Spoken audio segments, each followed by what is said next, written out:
నమస్తే, నేను మీ కల్పన ఠాకూర్. భారత్ వర్ష్కి స్వాగతం. ఈరోజు మనతో ప్రేరణాజీ ఉన్నారు. తన సెల్ఫ్ ఇంట్రడక్షన్ తీసుకుందాం. ప్రేరణాజీ నమస్తే. నమస్కారం. కైసే హో? Good, thank you Kalpanaji. మిమ్మల్ని కలవగానే నాకు హిందీ వచ్చేస్తుంది. ఎలా ఉన్నారు? నేను బాగున్నాను. థ్యాంక్ యూ సో మచ్, నన్ను ఇవాళ ఇన్వైట్ చేశారు కల్పన గారు. Thank you ma'am. Me self introduction. Okay, నా పూర్తి పేరు వచ్చేసి ప్రేరణ తిరువైపాటి.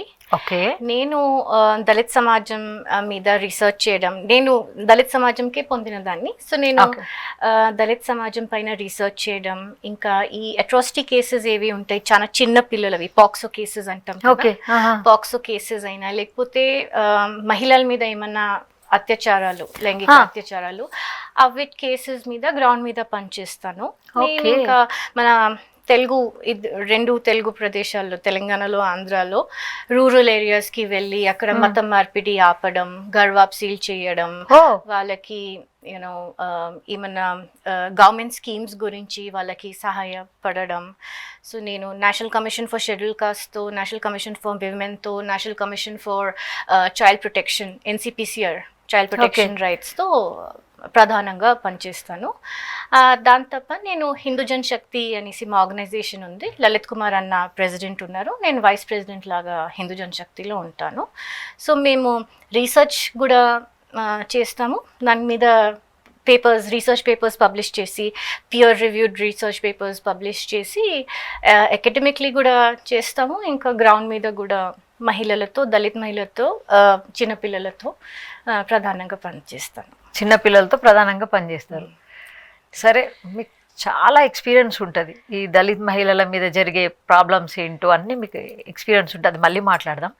యాక్చువల్గా ఈ క్యాస్టిజం గురించి ఏమంటారు మీరు? అంటే అండి, ఇప్పుడు కాస్టిజం గురించి మనం మాట్లాడాలంటే అది ఒక చాలా వాస్ట్ సబ్జెక్ట్. మనం అది అకాడమిక్లీ మాట్లాడవచ్చు, లేకపోతే మనం గ్రౌండ్ మీద రియాలిటీ ఏముందో, కామన్ ఫోక్స్ మనం ఏమనుకుంటామో రెండిటి గురించి మాట్లాడవచ్చు. సో కానీ ఒకటి ఏమవుతుంది, కాస్ట్ అంటే అందరూ ఫస్ట్ పొలిటికల్గా ఆలోచిస్తారు. రిజర్వేషన్, కాస్ట్ అంటే ఆటోమేటిక్లీ మన బ్రెయిన్ రిజర్వేషన్ దానికే పోతుంది. సో ఇంగ్లీష్లో పారాడాక్స్ అంటాం చూడండి. Cost, especially when it comes to schedule caste and schedule tribe, ఆ పారాడాక్స్ ఉంటుంది. ఒక ఎన్వి అయినా, ఎంపతి అయినా. అయితే కాస్ట్ గురించి ఏమనుకుంటారు, అయ్యో యూనో ఎస్సీ ఎస్టీ వాళ్ళు చాలా పురాతన కాలం నుంచి చాలా అట్రాసిటీస్ ఫేస్ చేశారు భారతదేశంలో అని, అది ఒక ఎంపతి లాగా, అందుకే రిజర్వేషన్ ఇవ్వాలి అనేసి ఒకలాగా ఆలోచన ఉంటుంది. లేకపోతే అయ్యో ఎస్సీ ఎస్టీ వాళ్ళకి బుద్ధి లేకున్నా, వాళ్ళ చదువు సరిగ్గా చేయకున్నా, వాళ్ళకి రిజర్వేషన్ వల్ల జాబ్స్ వస్తున్నాయి, లేకపోతే వాళ్ళకి సీట్లు వస్తున్నాయి. ఇది కామన్గా వినిపిస్తుంది. ఈ రెండే ఎక్కువ ఉంటాయి. కానీ casteism from a Hindu point of view మనం ఎప్పుడు చూడాలి. ఎందుకంటే ప్రధానంగా కాస్ట్ ఉండేది వర్ణ, జాతి, మీరు ఏదైనా ఎటిమాలజీ వాడుకోండి, కానీ అది ఓన్లీ హిందూయిజంకి సంబంధించింది. ఓకే, ఇది ఎన్నో డెకేడ్స్ అండ్ సెంచురీస్ నుంచి ఇది ఉంది. అండ్ మనం ఒక హిందూ సొసైటీ లాగా ఫస్ట్ ఆలోచించేది కాస్ట్ అంటే వాళ్ళు ఒక పర్టికులర్ జాతి గురించి మాట్లాడుతున్నామా, లేకపోతే ఒక ప్రొఫెషన్ గురించి మాట్లాడుతున్నామా, ఇది పురాతకాలంలో వచ్చే థాట్ ప్రాసెస్. ఇప్పుడు మోడర్న్ టైమ్స్లో నేను చెప్పినట్టు మీకు ఇప్పుడు అందరికీ ఎవరు కాస్ట్ ఓన్లీ ప్రాబబ్లీ ఈ మధ్య ఉండే యంగ్స్టర్స్కి 11th 12th వాళ్ళు ఎప్పుడు ఎంసెట్ ఎగ్జామ్కి లేకపోతే పై చదువుకి వాళ్ళు వెళ్ళేటప్పుడు అప్పుడు వాళ్ళకి కాస్ట్ అనేసి ఆ థాట్ ఉంటుంది. So we have come a long way అండి. అప్పుడు మనకి మన పూర్వాచార్యస్, ద త్రిమథస్, భగవత్పాద శంకరాచార్య ఉండనియండి, ఆయన మనీషా శతకంలో ఆయన ఒక చాండాల్ కాల్ మీద మొక్కుదా, అలాంటివి హేజియాలజీ ఉంటుంది. భగవద్ రామానుజ ఆయన అందరూ దేవుడి ముందు సమానం అనేసి ఆయన అది చాలా చేశారు. లేకపోతే ఇప్పుడు నారాయణ గురు అయినా మీరు చూసుకోండి రీసెంట్ దాకా. So it's pre colonial and post colonial cost అని చూస్తే. సో కానీ ఇప్పుడు ఏమైంది, కాస్ట్ అంటే చాలా పొలిటిసైజ్ అయిపోయి హిందూ ధర్మం మీద అది ఒక పెద్ద ఏమంటారు మచ్చలాగా, కలంకం లాగా వాడుతున్నారు. అది కూడా లెఫ్ట్ వాళ్ళు, సో కాల్డ్ ఏథియిస్ట్. అదే మన తెలుగుదేశంలో యూనో ఇన్ తెలంగాణ మనం చూసుకున్నామంటే అదే బ్లాక్ షర్ట్ వేసుకొని, నా దగ్గర 4-5 మాస్టర్స్ ఉన్నాయి, నేను PhD చేశాను, హిందూస్ అంటేనే కాస్ట్ అంటేనే హిందూయిజం అనేసి అలా తిట్టడానికి వాడతారు. ఇండియాది చూసుకున్నామంటే. లేకపోతే యుఎస్లో మీరు ఇప్పుడు చూడండి, ఇది రెజల్యూషన్ పాస్ చేయడానికి వాళ్ళు ఎంత ట్రై చేస్తున్నారు, సియాటిల్లో అయినా కాలిఫోర్నియాలో అయినా. ఏమని కాస్ట్ వాళ్ళ యుఎస్లో కూడా ఒక లా లాగా చెయ్యనీకి వాళ్ళు there so many people lobbying for it. దాంట్లో ఈక్వాలిటీ ల్యాబ్స్ అనేసి ఒక ఆర్గనైజేషన్ స్టార్ట్ చేశారు. అదే USAID ఫండెడ్.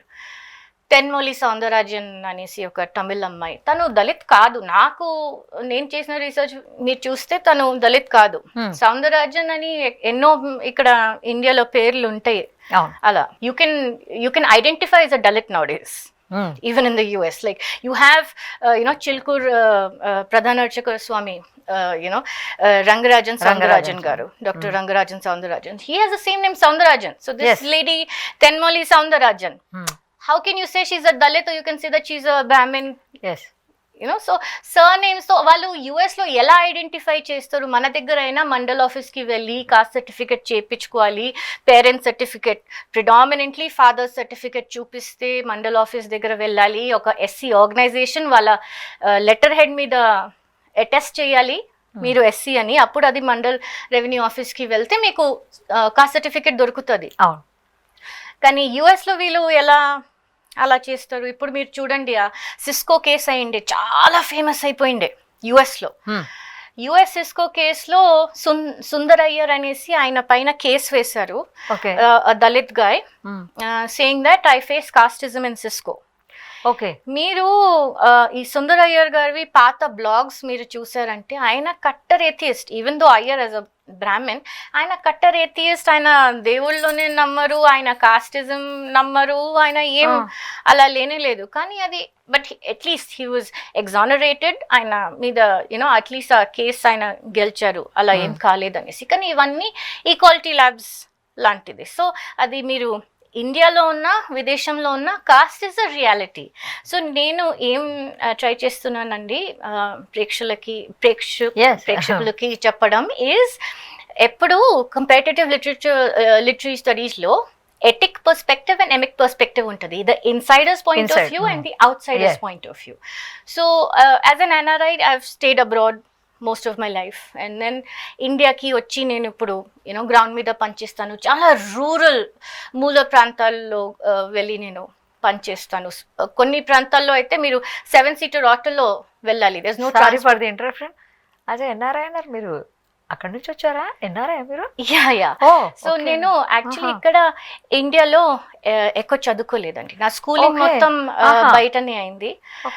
మా పేరెంట్స్ UAEలో ఉండే వాళ్ళం, సో మేము అక్కడే స్కూలింగ్ అక్కడే అయింది. అందుకే నాకు తెలుగు చదవడం రాయడం రాదు. సో అందుకే కొన్ని సార్లు చక్కగా మాట్లాడుతున్నాను. ట్రై అయితే చేస్తున్నాను, ఎందుకంటే ఇది నా మాతృభాష, తెలుగు నా మాతృభాష. సో నేను కష్టపడి ఎలాగో అలా మాట్లాడాలి, ఎందుకంటే నాకు తెలుగు మీద చాలా అభిమానం. ఇక్కడ భారతదేశంలో ఉండి మన తెలుగు రాష్ట్రాల్లోనే నేను పనిచేసి నాకు తెలుగు అంటే ఇట్స్ బ్యూటిఫుల్ లాంగ్వేజ్. నేను కష్టపడి అయినా నాకు తెలుగులో మాట్లాడడం ఇష్టం. తప్పులైతే క్షమించండి. అంటే మీరు ఏదో ఇంగ్లీష్ మీడియం చదివిన అమ్మాయి ఫ్లూయెన్సీ తెలుగు రావట్లేదు అనిపిస్తుంది, కానీ మీరు చెప్పే వరకు మీరు NRI అని నాకు తెలియదు. చాలా చక్కగా మాట్లాడుతున్నారు తెలుగు. Very nice. ఇంకా మీరు చాతుర్వర్ణ్యం గురించి ఏమైనా చెప్పగలుగుతారు? అసలు ఏంటది చాతుర్వర్ణం అనేసి? మన హిందూయిజంలో ముందు కాలం నుంచే ఉంది. అవును. The first 3 castes, that is the Brahmana, Kshatriya, Vaishya, they are called the Dwija or the twice born. అంటే వాళ్ళు జంజం వేసుకొని గాయత్రి చేస్తారు కదా, గాయత్రి మంత్రం. సో ద్విజ అనేసి చాతుర్వర్ణంలో అది ఉండేది. And then they was the Shudra వర్ణం. ఓకే శూద్ర వర్ణం కాకుండా మన దగ్గర 5th వర్ణం ద పంచమ వర్ణ కూడా ఉండేది. ఓకే ఆహా ఓకే, ద 5th వర్ణ అనేసి పంచమ వర్ణ. ఎవ్రీడే మాట్లాడే తెలుగులో కూడా చాలా మటుకు బూతులు, యూనో చండాలంగా ఉంది, దొమ్మరి, లేకపోతే ఇవన్నీ కొన్ని బూతులు ఉన్నాయి కదా. ఇవన్నీ బూతులు ఆరిజిన్ మీరు చదివితే, లింగ్విస్టిక్ ఆరిజిన్ మీరు చూస్తే, ఇవి ఆ 5th వర్ణకి సంబంధించినవి. ఓకే ఇప్పుడు హిందీలో కూడా ఛప్రి అంటారు. Yes. మీరు ఛప్రి అంటే ఇట్స్ యాక్చువల్లీ కాస్ట్ స్లర్ అండి. మనం కానీ ఎలా అయిపోయిందంటే మనం భారతీయులం అలా అలవాటులో వాడుతూ ఉంటాం. అవి బూతులు, వర్ణకి సంబంధించిన బూతులే. సో కొన్నిసార్లు ఇంటర్ కాస్ట్ మ్యారేజ్ కి పుట్టిన పిల్లలు వాళ్ళని ఆ 5th కాస్ట్ లో వేసేవాళ్ళు, లేకపోతే ఎవరైనా ఏమైనా తప్పులు చేసేవాళ్ళు. లైక్ యూనో ఆ కాలంలో కూడా ఊర్లో నుంచి బహిష్కరణ చేసేది. So we use to have ఏమనే వాళ్ళంటే ప్రొఫెషన్ మీద బేస్ చేసేసి వాళ్ళు ఎక్కడ ఉంటారు ఒక ఊర్లో, ఊరు చివరికి ఉండే వాళ్ళు అది యూనో శూద్రవర్ణకి సంబంధించిన వాళ్ళు లెదర్ తో పనిచేయడం, మీట్ తో పనిచేయడం, చెప్పులు కుట్టేవాళ్ళు, వీళ్ళందరూ అందులోకి వచ్చేసారు. సో వాళ్ళు పొలిమేరు, ఊరి పేరు పొలిమేరు దగ్గర. సో రెసిడెన్షియల్ డివిజన్ కూడా ఉండేది, ప్రొఫెషనల్ డివిజన్ కూడా ఉండేది ఈ చాతుర్వర్ణంలో. ముందు మన బ్రాహ్మణ్స్ వచ్చేసి ఇంటలెక్చువల్స్, వాళ్ళే గురూస్, టీచర్స్, పురోహిత్స్, అది మనకు అందరికి తెలిసినది. అండ్ ఊర్లో ఉండే అందరిది responsibility take care of the pujaris, the purohits and all the, అది నార్మల్ కామన్ వాళ్ళకి ఉండేది. సో వాళ్ళు ఎక్కువ ప్రాపర్టీ పెట్టుకోవడం, చూడడం అవన్నీ చేయకపోయే వాళ్ళు ఇంటలెక్చువల్లీ బేస్డ్ పనులే చేసేవాళ్ళు, పూజకి సంబంధించినవి. అండ్ యునో వాళ్ళు శుచి మడి, ద ప్యూరిటీ అండ్ పొల్యూషన్ ఏమంటారు ఇంగ్లీష్ లో, శుచి మడి వాళ్ళు ఫాలో అయ్యేవారు. The Kshatriyas as we know they were obviously the warriors, the rulers. Vaishyas were the business class. ఇప్పుడు శూద్రులకి వచ్చేసి మనం చూసామంటే currently in the SC category there about 59 caste. Again పాతకాలం నుంచి ఇప్పుడు అందరూ కాన్స్టిట్యూషన్ మాట్లాడతారు కదా. చాలా మటుకు కాస్ట్ రిజర్వేషన్ లేకపోతే ఎస్సీ ఎస్టీ క్లాసిఫికేషన్ అయ్యేటప్పుడు కాస్ట్ ఇంటర్ ఎక్స్చేంజబుల్ అయిపోయింది. ఓకే సో ఇప్పుడు మన మోడర్న్ టైమ్స్ లో చూసుకున్నామంటే there about 59 different SC castes. 59. Yeah. So predominantly మనం వినేది ఏంటి, you hear just here Mala Madiga. Yes. And in ST you hear about Lambada Banjaras. Yes. That's it. కానీ దీంట్లో చాలా క్లాసిఫికేషన్స్ కూడా ఉన్నాయి. ఓకే ఆ కాలంలో ఉండే ప్రొఫెషనల్లీ బేస్డ్ కాస్ట్ బ్రిటిష్ వాళ్ళు యూనో పోస్ట్ కలోనియల్ అగైన్ ఈ బ్రిటిష్ వాళ్ళు వచ్చేసిన తర్వాత ఏమైంది, you know all these people you know Risley and all the others, వాళ్ళు ఏం చేశారు బేస్డ్ ఆన్ వాళ్ళకి ఇష్టం ఉన్నట్టు, లైక్ ముక్కు గురించి ఇప్పుడు ఆర్యన్ ద్రవిడియన్ థియరీ కూడా అలాగే వచ్చింది. సో ఫేర్ స్కిన్ ఉండే వాళ్ళు నార్త్ నుంచి వచ్చారు, డార్క్ స్కిన్ అనేసి సౌత్ నుంచి వచ్చారు. అది Aryan invasion theory is one of the stupidest theories that has been peddled by you know the left, DMK, ఈ కాంగ్రెస్, యునో అది at least in the last 30-40 years ఎంతో మంది దాన్ని డీబంక్ చేస్తూనే ఉన్నారు. కానీ వాళ్ళు దానికే యూనో పట్టుకొని you know Tamil is older then Sanskrit అలా నేరేటివ్స్ బిల్డ్ చేస్తూనే ఉన్నారు. కానీ ఇది చాలా రీసెర్చ్ బేస్ అకాడమిక్లీ డీబంక్ అయిందండి. ఈ వర్ణకి ఈ కలర్ కి సంబంధం లేదు. వర్ణకి ఆ కాలంలో ప్రొఫెషనల్ సంబంధం ఉండేది. ఎవరు ఏం పని చేస్తారో అది దాన్ని బేస్ చేసుకొని డివైడ్ చేసేవాళ్ళు. సో యునో అది ఆర్యన్ ఇన్వేజన్ థియరీ అది ఆల్రెడీ డీబంక్ అయిపోయిందండి. అలా ఏం లేకుండే. ఓకే, మనం స్టెప్ బై స్టెప్ వస్తున్నాం. క్యాస్టిజం అయిపోయింది, చదువు. ఈ మనుధర్మం గురించి మీ అభిప్రాయం? ఓకే, మనుధర్మ శాస్త్రంలో సో ఏ బుక్ అయినా మనం చూసామంటే పురాతకాలం నుంచి వచ్చిన బుక్ అది ఇంగ్లీష్కి ట్రాన్స్లేట్ అయ్యేటప్పుడు చాలా మంది సంస్కృత్ నేర్చుకున్న వాళ్ళు సంస్కృత్ ని తప్పుగా ఇంటర్ప్రెట్, బికాస్ సంస్కృతం is such a nuanced language అండి. ఒక్క వర్డ్ కి ఆ కాంటెక్స్చువల్ మీనింగ్ చేంజ్ అవుతా ఉంటుంది. అవును, వెనకాల ఉండే వర్స్ ఏముంది, దాంట్లో ఉండే వర్డ్ ఏముంది, చేంజ్ అవుతా ఉంటది. వాళ్ళు ఇంటర్ప్రిట్ చేసిన దాంట్లో చాలా ఇంటర్పోలేషన్స్ కూడా అయిపోయినాయి, లేనివి కూడా యాడ్ అయినాయి. So that is technically called interpolation. సాయనాచార్య వీళ్ళందరూ ఎవరెవరు ట్రాన్స్లేట్ చేశారో, వీళ్ళ కోసం, మెకాలే కోసం, రిజ్లీ కోసం, ఈ బ్రిటిష్ వాళ్ళ కోసం ట్రాన్స్లేట్ చేసిన టెక్స్ట్ లో చాలా ఇంటర్పోలేషన్స్ ఉన్నాయి. వాళ్ళకి తగ్గట్టు వాళ్ళు ఇంటర్ప్రెట్ చేసుకున్నారు. నాట్ జస్ట్ అబౌట్ వర్ణ. ఇప్పుడు మీరు సతీది చూడండి, వర్ణది చూడండి. సో వాళ్ళు రాసిన పుస్తకాలు కొందరు చదివేసి like EVR and all these people, వాళ్ళు చదివేసి వాళ్ళు ఇప్పుడు అది కంటిన్యూ చేస్తూ ఉన్నారు. కానీ ఇంటర్పోలేషన్స్ అయితే డెఫినెట్ గా జరిగినాయి. ఈ మనుధర్మ శాస్త్రం ఎప్పుడో రాసింది, ఇంకా అమలవుతుందా మన భారత్లో? లేదండి. సో ఒక్కొక్క సమయానికి పట్టి ఒక్కొక్క స్మృతి ఉంటుంది, లైక్ రైట్. సో మనుస్మృతి మీరు మొత్తం అది చెడ్డ పుస్తకం లేకపోతే అది చాలా మంచి పుస్తకం అని అలా మీరు ఒపీనియన్ చేయలేరు అన్లెస్ యూ స్టడీ. ఖచ్చితంగా చెప్పలేము దాని గురించి. So my friend Kushal Mehra who runs the Charvaka podcast, తను చాలా ఒక మంచి మాట అంటారు. India is a nation, we are very underread and over opinionated.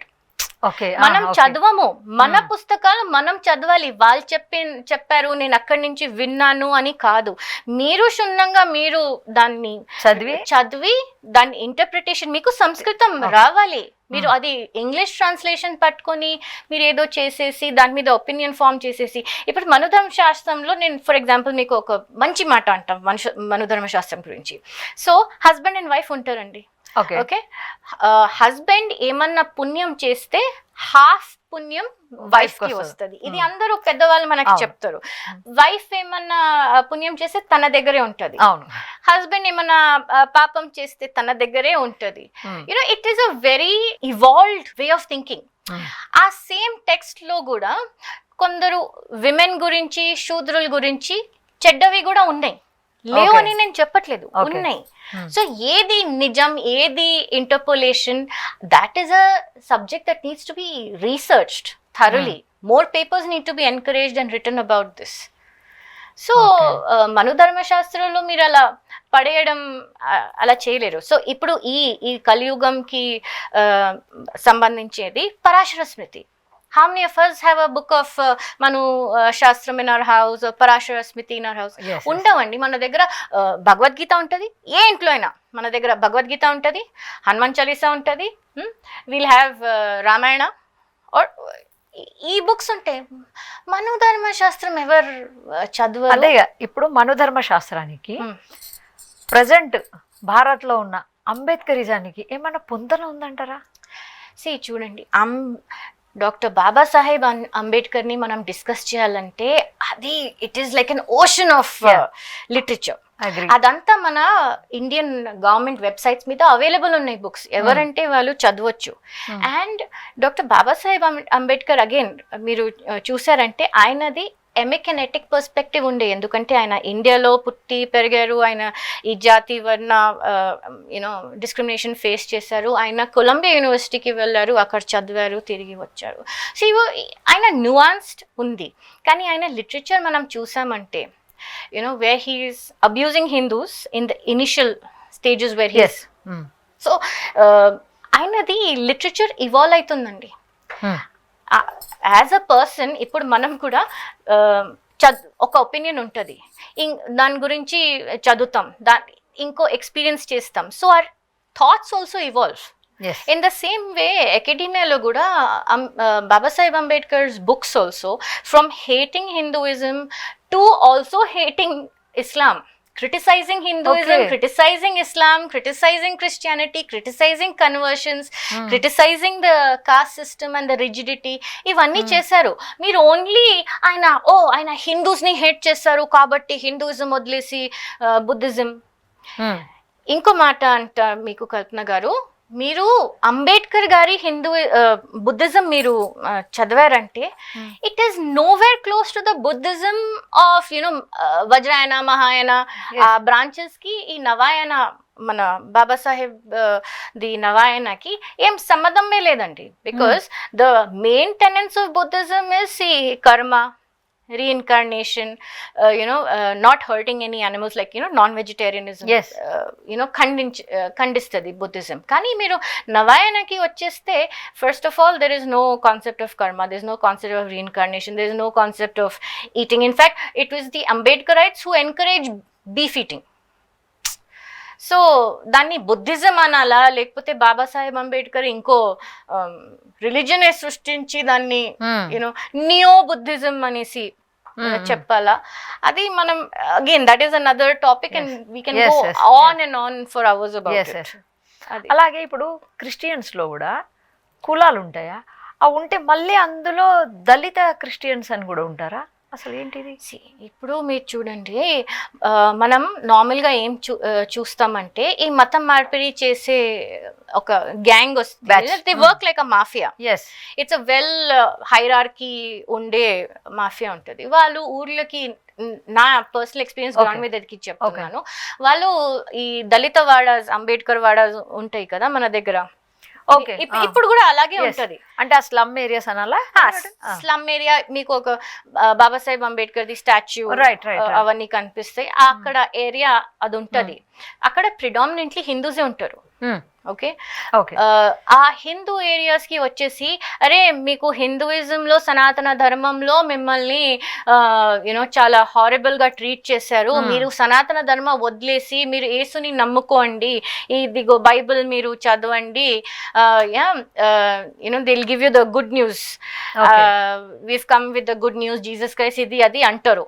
కానీ ఇప్పుడు మీరు పలనాడు రీజన్ చూడండి, మీరు తెలంగాణలో Adilabad, Nizamabad, all those areas మీరు చూడండి, లేకపోతే మీరు ఇంకా కోస్టల్ ఆంధ్రాలో మచిలీపట్నం అటు సైడ్ కూడా చూడండి, అక్కడ ఒక్కొక్క కులానికి ఒక్కొక్క చర్చ్ ఉంటుంది. So you have a Kamma church, you have a Kamma matrimony also. You have a Reddy church, you have a Reddy matrimony also. So you have an SC church.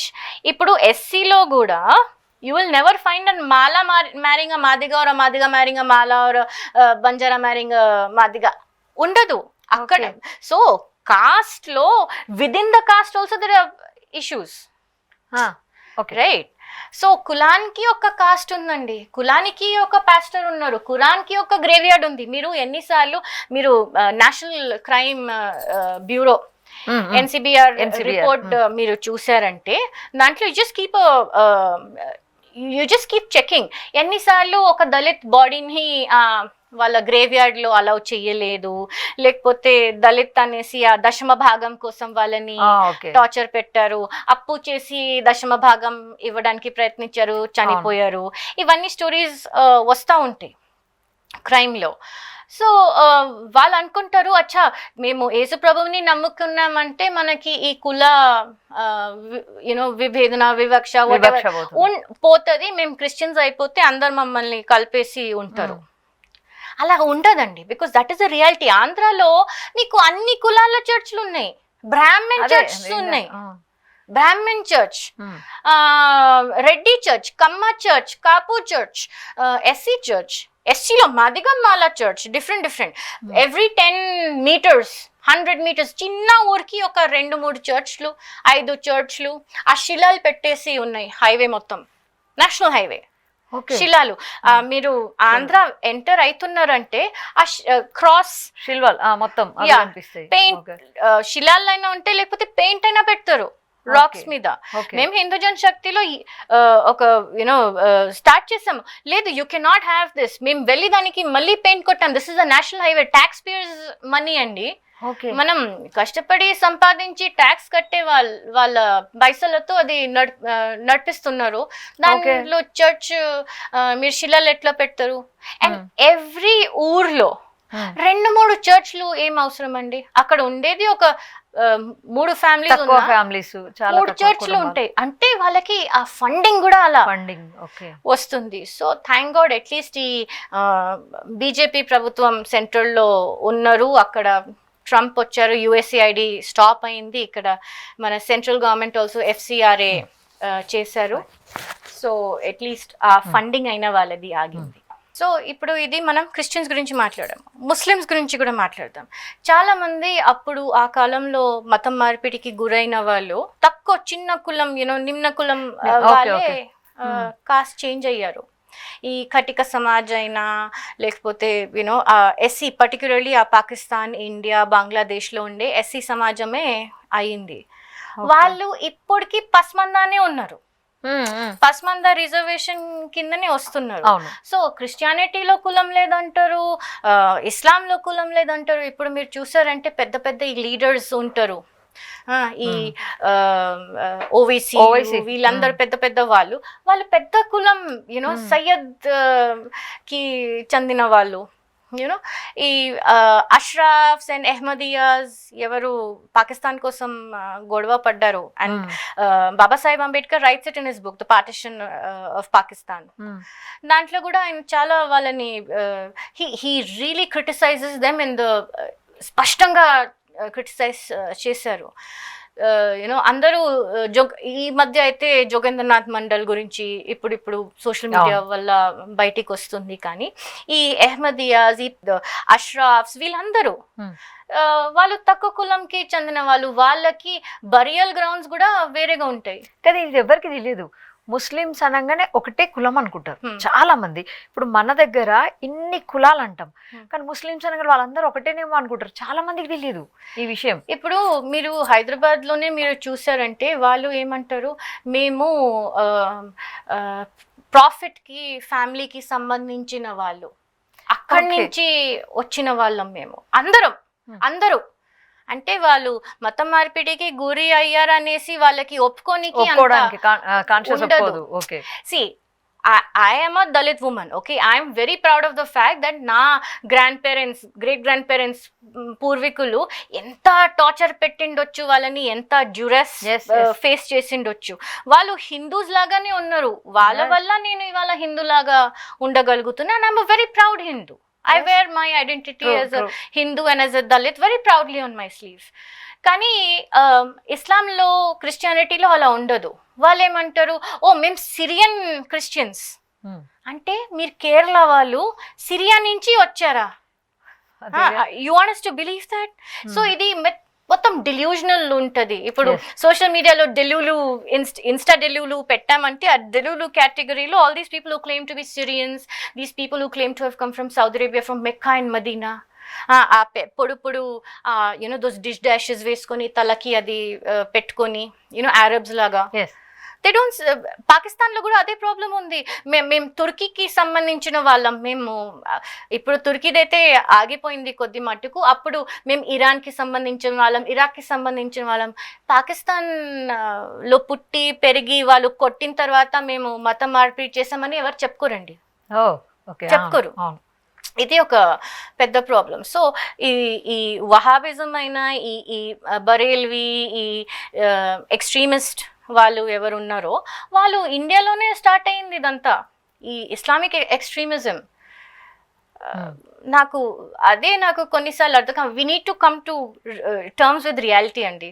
మీరు మతం మార్పిడి అప్పుడు ఎప్పుడో అయ్యింది, ఏ కష్టాల్లో వాళ్ళు చేశారు. ప్రాణం మీరు బతుకుండాలా లేకపోతే మీరు చావా మతమా అనేప్పుడు అప్పుడు చూజ్ చేసుకున్నారు గత్యంతరం లేక.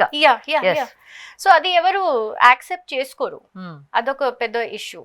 కానీ మీరు మతం సనాతన ధర్మం వదిలేసి మీరు క్రిస్టియన్ అయిపోయారు లేకపోతే ముస్లిం అయిపోయారు, మీకు ఇంకా మతం ఉండదు, మీరు వర్ణ జాతి కాస్ట్లో ఉండరు అని అది చాలా తప్పుడు ప్రచారం చేస్తారు వాళ్ళు. కాన్స్టిట్యూషన్ ఆల్సో ఇప్పుడు అందరూ రాహుల్ గాంధీని చూసి constitution, I believe in the constitution అంటారు. ఆ కాన్స్టిట్యూషన్ని అయినా రెస్పెక్ట్ చేయండి. మీకు ఎలాగో మీ జీసస్ మీద, మీ అల్లా మీద మీకు అది లేదు అంటే మీరు ఒక్క కాలు ఎస్సీ అని చెప్పుకుంటారు కానీ జీసస్ క్రైస్ట్ ని మొక్కుతారు. జీసస్ క్రైస్ట్ రెండు పడవల పైన ప్రయాణం ఎలా అండి? At least be faithful to your God కదా. మీరు ఇంత ప్రేమతోనే మతం మార్పిడి చేసిండొచ్చు కదా, జీసస్ మీద నమ్మకం లేకపోతే అల్లా మీద నమ్మకం కలిగి మీరు సనాతన ధర్మాన్ని మాకొద్దు అనేసి వదిలేసి వెళ్ళిపోయారు. అక్కడ వెళ్ళిన తర్వాత కూడా మాకు రిజర్వేషన్ కావాలి అంటే అదే అడుగుదాం అన్కాన్స్టిట్యూషనల్. అవును, మొత్తం మారినా మాకు రిజర్వేషన్. మళ్ళీ దానికి అంబేద్కర్ గారు కూడా అంగీకరించారా? No, no, no. Okay.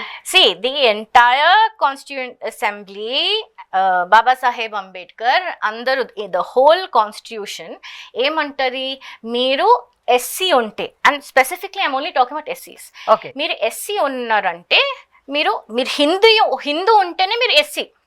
Okay, మీరు మతం మార్పిడి చేసి క్రిస్టియన్ అయ్యారంటే మీరు BCC. This is what your constitution is saying.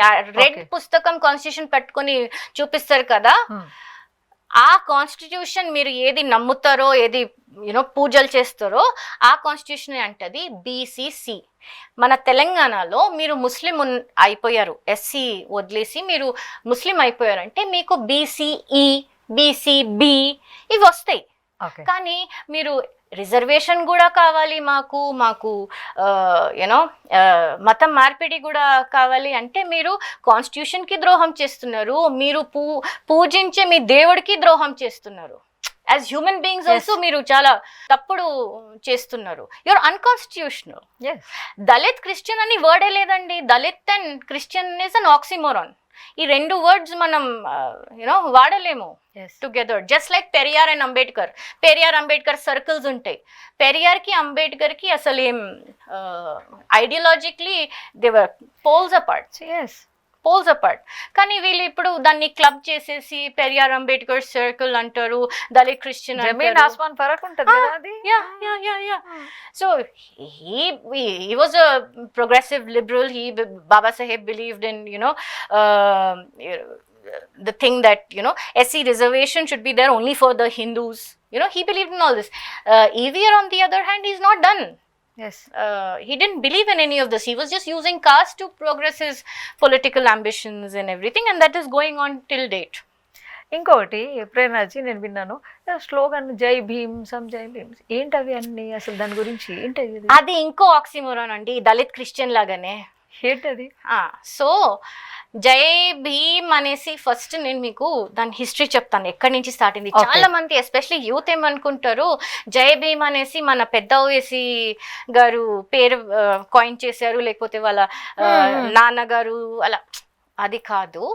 నేను ఒక ఫ్యూ ఇయర్స్ బ్యాక్ నేను మన సీనియర్ జర్నలిస్ట్ రాకా సుధాకర్ గారు ఉన్నారు కదా, ఆయనతో నేను ఒక ఇంటర్వ్యూ చేశాను స్వరాజ్య మ్యాగజైన్ కోసం. దాంట్లో నేను రాకా సుధాకర్ గారిని అడిగాను, సార్ ఇది జై భీమ్ ఎవరు ఇన్వెంట్ చేశారు? I know it's not Ambedkar, so what was it అంటే ఆయన చెప్పారు, there was this person called Shyam Sundar here in Hyderabad. Okay, he was a Dalit and he was in favor of appudu MIM. Okay, అప్పుడు ఎంఐఎంఏ ఉండే, ఇంకా ఏఐఎంఎం political ambitions. అప్పుడు Owaisi's dad was still rising in the ranks and everything.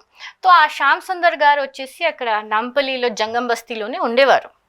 So ఆయన he was an eccentric guy and he was the one who coined this జై Bhim. Jai meme వచ్చేసి దాని origin కర్ణాటకలో there was a person called Rajshekhar Shetty who had started this weekly magazine on Dalit and Muslim bhaichara type of thing.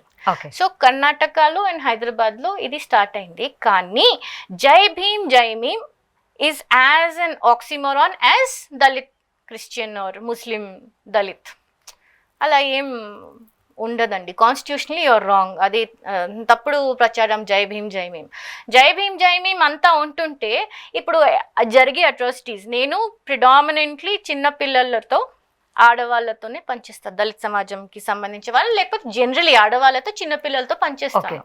నాకు వచ్చిన POCSO కేసెస్లో child sexual assault cases ఉంటాయి. ఆ sexual assault కేసెస్లో లేకపోతే నాకు లేడీస్ది వచ్చిన rape cases, murder cases, harassment cases వస్తాయో, ఇంతమంది ముస్లిమ్స్ ఎలా ఉంటారండి అగ్రెసర్స్?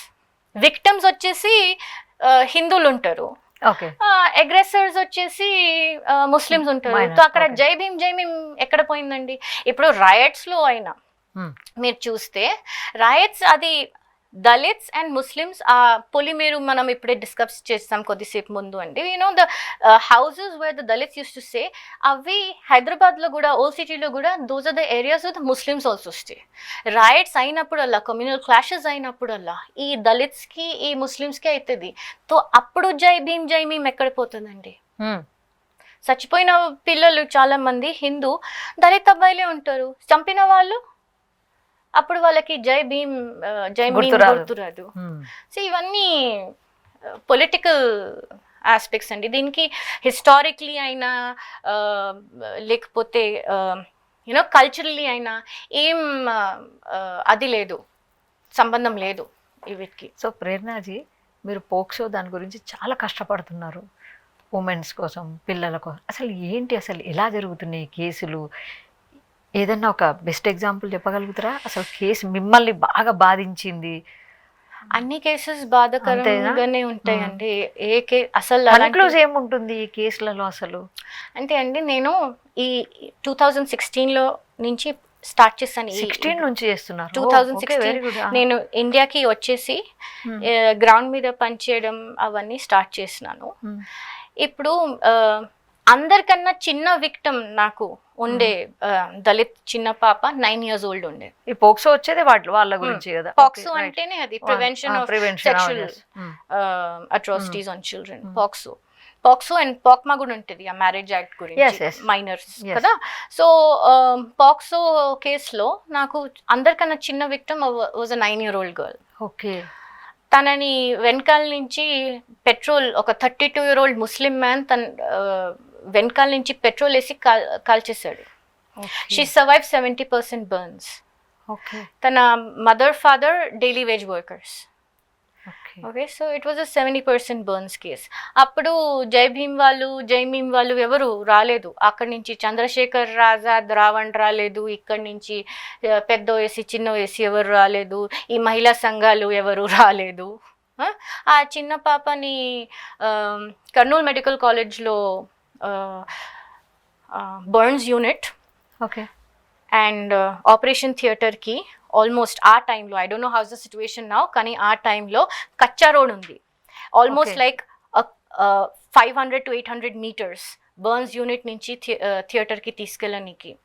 ఆ స్ట్రెచ్చర్ మీద, ఆ గ్రౌండ్ మీద, ఆ కర్నూలు ఎండకి గుంజుకొని ఆ స్ట్రెచ్చర్ తీసుకెళ్తుంటే ఆ చిన్న పాప ఆ స్టేట్లో షీఈ్ morning. Okay. So first of all, Karnool Medical College is a fantastic, one of the best premier medical colleges and hospitals. But I'm just saying that the state of affairs కొన్ని ఇండియాలో ఇప్పటికీ మనం ఆ స్థాయికి రాలేదు. we will slowly become the soon we'll become the 5th largest economy or even the 3rd largest economy. But కొన్ని ground మీద అయ్యేవి అలాగేనే అవుతున్నాయి. కొందరు అడుగుతారు ఎందుకండి రిజర్వేషన్? అరే మీరే ఆలోచించండి. ఇన్ని ఇయర్స్ నుంచి అట్రాసిటీస్ ఫేస్ చేస్తూనే ఉన్నారు, ఇప్పటికీ ఆ అట్రాసిటీస్ ఫేస్ చేస్తూనే ఉన్నారు. మీరు నమ్మరు కల్పన గారు, చాలా మటుకు those dalit people they don't know that they are so many schemes, central government schemes, state government schemes that they can avail for. Scholarship దొరుకుతుంది, వాళ్ళు చదువుకోవాలి, లేకపోతే ఏమన్నా ముద్రా స్కీమ్స్, లేడీస్ ఏమన్నా బిజినెస్ సెట్, వాళ్ళకి తెలీదు. సో మేము అక్కడ వెళ్ళి వాళ్ళకి వాళ్ళ పరిస్థితి చూసి, ఈ సో అండ్ సో స్కీమ్ ఉంది, ఈ పేపర్ వర్క్ మీరు చేసి you can avail for a loan. ఎంతమందికి తెలుసు దట్ బాబాసాహెబ్స్ బర్త్డే సెలబ్రేట్ చేయాలంటే మన గవర్నమెంట్ 30,000 rupees ఒక డే కోసం ఇస్తుంది, అది సెలబ్రేట్ చేసుకోనికి బర్త్డే. ఇలాంటివి స్కీమ్స్ ఉన్నాయి, లేవని కాదు, తెలియదు, అందరికీ తెలీదు. అండ్ ఇంకో అట్రాసిటీ కేసు నేను మీకు చెప్తానండి. మన దిశా కేస్ అవ్వక just in that same before that, 2 weeks before that, there was a horrible case of a Dalit lady, married. నేను అదే అంటున్నానండి, మీరు ఏజ్ రేంజ్ చూడండి. 9-year-old చిన్న పాప, ఇది ఒక married lady, 30. yes yeah, the tribal lady. తను మ్యారీడ్, ఇద్దరు పిల్లల తల్లి, వాళ్ళ అత్త మామ, వాళ్ళ తోటి కోడలు అండ్ వాళ్ళ హస్బెండ్ అందరూ ఒక ఇంట్లో ఉండేవారు. తను ఒకరోజు బైక్ ది సైలెన్సర్ తీసేసి ఈ ముస్లిం అబ్బాయిలు గోండ్ కమ్యూనిటీకి సంబంధించిన వాళ్ళు బైక్ రైడ్ చేస్తున్నారు నైట్లో. ఆమె వెళ్ళి as a mother she said మా పిల్లలు స్కూల్కి వెళ్ళాలి, సౌండ్ మీరు చేస్తున్నారు. అండ్ దాని రివెంజ్లో they brutally attacked her, raped her and threw her in that Adilabad forest, Gosampalli గ్రామం ఇది చెప్తున్నాను. లక్ష్మి పేరు అదే. సో ఇలాంటివి అయితేనే ఉంటాయి. సో ఏజ్ లేకపోతే ఈ దానికి సంబంధించిన వాళ్ళు అని మనం చెప్పలేము.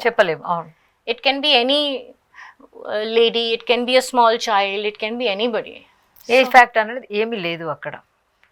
ప్రేరణజీ చాలా అంశాల గురించి చాలా చక్కగా చెప్పారు. ధన్యవాదాలు. Thank you so much Kalpanaji for having me. It was a pleasure. Thank you.